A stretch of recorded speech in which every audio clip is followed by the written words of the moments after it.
பங்களாதேஷ்ல தொடர் போராட்டங்கள் நடந்துட்டு வருது. ஜோசோர் மாவட்டத்தில் உள்ள ஒரு உணவகத்துக்கு போராட்டக்காரர்கள் தீ வச்சிருக்காங்க. இந்த உணவகத்துல இருந்த 24 பேர் உடல் கருகி உயிர் வந்திருக்காங்க. 150க்கும் மேற்பட்டவர்கள் இப்ப படுகாயம் அடைஞ்சு சிகிச்சை பெற்றுட்டு வராங்க. இந்த உணவகம் அவாமி லீக் கட்சியோட தலைவரோட உணவகம் அப்படிங்கிற மாதிரி சொல்லப்படுது.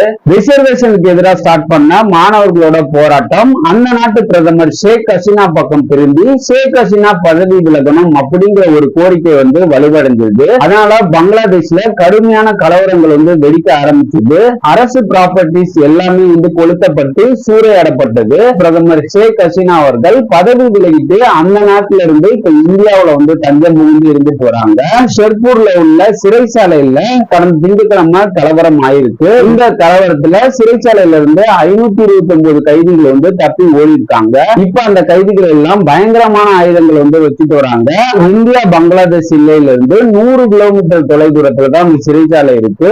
அதனால இந்திய எல்லை பகுதியில கடுமையான பாதுகாப்பு நடவடிக்கைகள் ஈடுபட்டிருக்காங்க. அந்த 529 பேர்ல 20 பேர் பயங்கரவாத அமைப்பை சேர்ந்தவர்கள் அப்படிங்கிற மாதிரி தகவல் வெளியா இருக்கு. சோசியல் மீடியால இந்த நியூஸ் பயங்கரமா ஸ்பேஸ் பொருளா மாறி இருக்கு.